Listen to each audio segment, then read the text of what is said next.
Hello, Jon Nix. Hi, thanks for having me.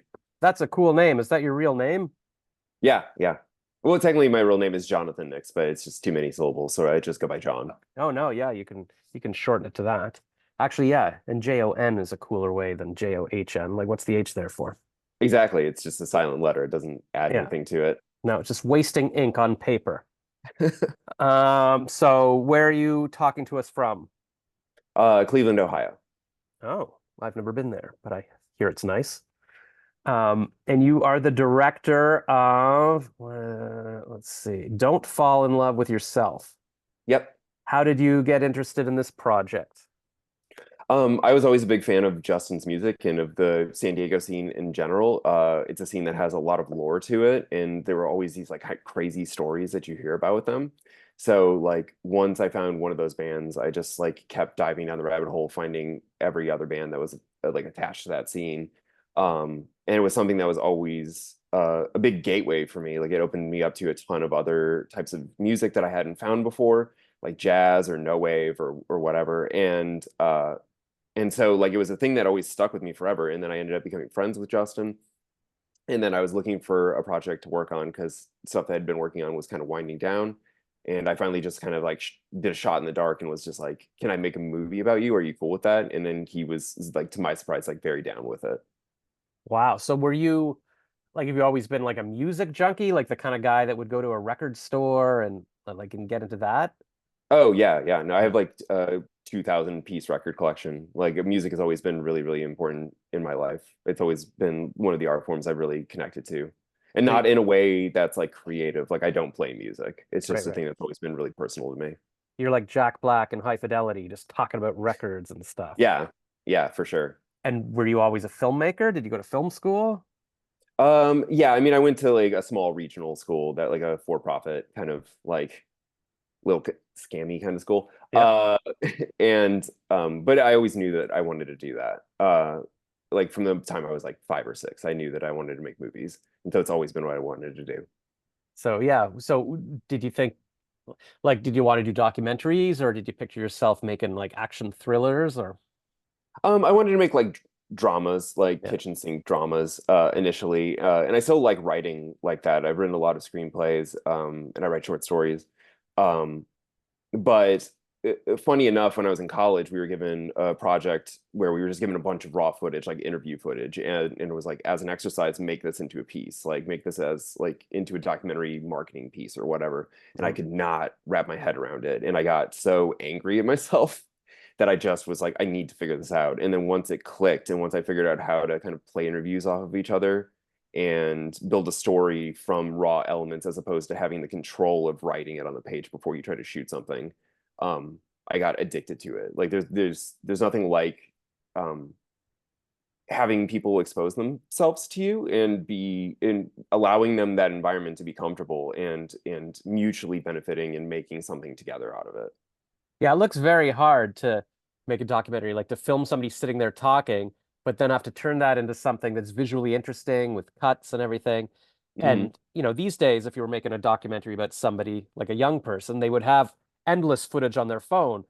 But I guess, you've got footage like from the 80s, and it's lucky enough that they happen to be filming things on their camcorder back then. But there probably wasn't that much. So I noticed like a lot of stuff, you'll sort of film it. Like if he's talking about finding a skateboard behind a store, you're like, go and film something like that. So it fills it in visually, even though obviously that Hmm. wasn't footage of it happening. Like, is that what Yeah. you learned in school or? Yeah, yeah. I mean, we did. This is my first time shooting recreations, just because we kind of needed a gap fill on all that stuff. But Mhm. Justin did have like, I was working with over probably 200 hours of like archival footage because since he runs the record label, he was also in charge of trying to do marketing for all of this stuff as these bands were making these albums, and everyone was taking the financial risk to record and press them and try to just actually make a living as a band. He's a very organized person, and so like when the project initially got off the ground, he just sent me a giant box full of videotapes and mini DV tapes. And I spent 6 months to a year-ish, like importing and organizing all of them, and then just like trying to make sense of it. Wow, because I've got some old melt crates of VHS tapes of me from the 80s and 90s, and I haven't touched it yet. I want to get it digitized. I figured it'll be expensive. they say that stuff degrades, but it still was fine. You could just import it and it was fine. Yeah, I mean it only did I mean depending on like heat and stuff like that, like environmental factors definitely contribute to it, but I think for the most part it was in like a climate controlled, air conditioned Oh, apartment wow. or whatever. Um Really the degrading happened with just like playing it over and over and over again. Yeah. Which like he wasn't doing on a regular basis. You'd film it and then you'd, make something out of it and then it would just sit. Uh so yeah, it was still all like pretty good quality as VHS can be. Yeah. Um, but yeah, I mean, it's not hard to digitize that stuff. You don't necessarily have to pay anyone for it. You just get a converter and a VHS player, and you can import it to your computer. All right. So I should probably do that on Amazon rather than sending it to like memorybox.com or whatever when Oh, you for set it sure. up. Yeah, Yeah. They're yeah. paying by the minute because a lot of the stuff I'm like, I don't know what I have in there. Because I Hmm. used to host community cable shows, so I've got like hour-long tapes of each Oh, episode. yeah. Um, but that must have been cool to be going through it and watching like you look pretty young. Like yeah, you probably weren't in the 80s. Like to actually see what it was like. Was that cool? Yeah, yeah. I mean, he started doing stuff in the 80s, but it primarily happened in like the 90s. Yeah. mid to late 90s, early 2000s. Yeah, I'm 37, and so like the scene was mostly kind of ending as I was getting into it. Like I had a chance to see a couple of sort of like the last shows for some of these bands, but didn't really have like wasn't like deep in it in the moment that it was like at its peak. Cool. And is that like I don't know anything about music, but I've sort of heard of the Seattle grunge scene, like with Nirvana or whatever. I don't know anything. I don't think I ever heard about a San Diego music scene. Like, is that well known, or is it sort of this secret thing that you're exposing? It's well known in like underground music circles. Like people know who like the Locust is. Like even if they don't like them, which is often the case, like people will know about them. Probably the biggest band out of the scene was Blood Brothers. They got huge in the MySpace era where like they had a song called Denver Max, and so many people were like had variations of Denver Max as like their screen name on MySpace. And so Huh. they were one of those bands that really blew up off of the label, and they ended up getting signed to a larger label and becoming fairly famous. They're actually just getting started on like a reunion tour for the first time in like 10 years. Wow. Okay, that's another band I've never heard of. That doesn't mean they're not big. It's interesting when you find out about something that's huge and you're like, I've never heard of that, and you realize you're just living in a little I bubble. definitely wouldn't Yeah. I definitely wouldn't characterize it as huge. I would say it's like influential. Like I do think that these are like your musicians' favorite bands as opposed to like Yeah. people's favorite bands. It's fairly alienating, and so there's a ceiling on how far it can get because it is very built around like antagonizing an audience and challenging them. There's not Mm. like a simple and easy hook to any of the music. So it's not Taylor Swift. No, not at all. She's not she's not antagonizing people. Hmm. And most people don't want to feel uncomfortable, I guess. Um, Yeah.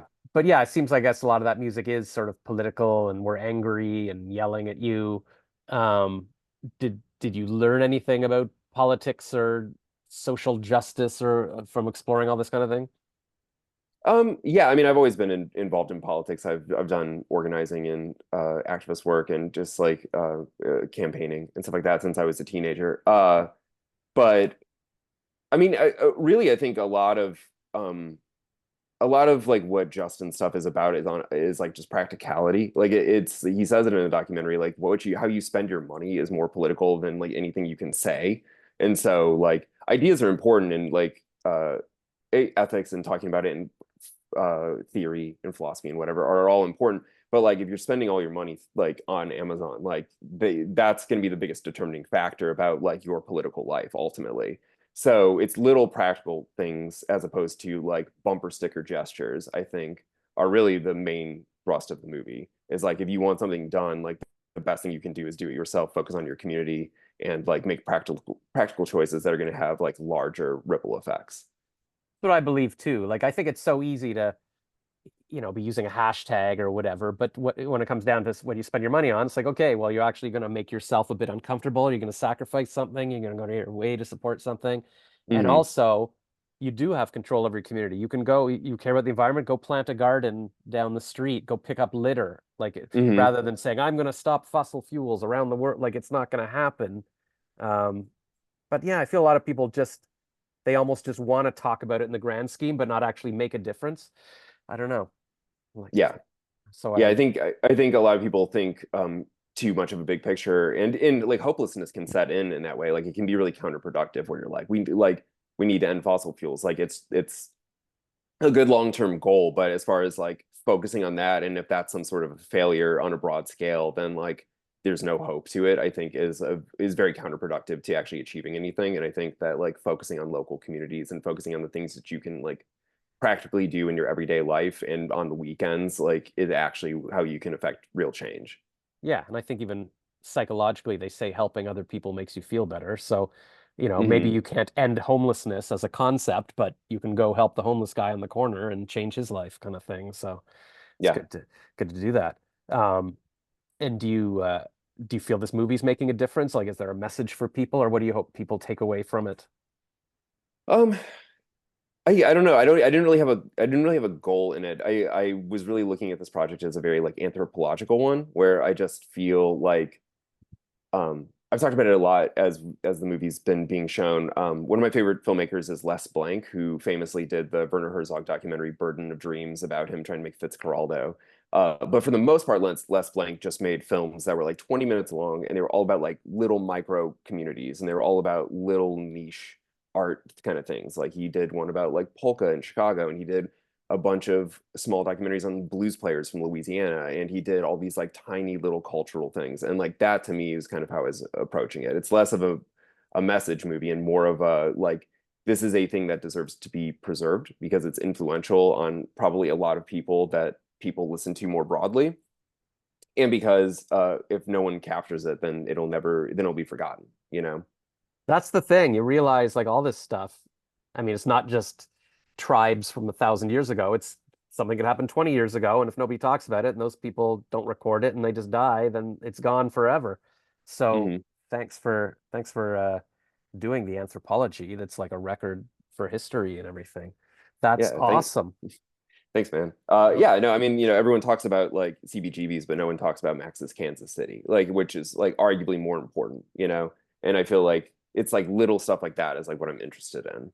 Yeah, yeah. And then maybe now they will be talking about it because there's a movie about it now, right? So Hmm. that's awesome. All right. Well, it's time to wrap up, I'm told. So thank you so much. And are you gonna promote this stuff on social media? Put little clips of it on TikTok so the next generation can go, oh wow, Oh yeah, definitely. I'm loading it up every day. So awesome. That's way you get the kids, and they'll be like, wow, I love San Diego punk from the '90s. And it'll be a whole thing. You're bringing it back. hmm Awesome. Well, thank you so much.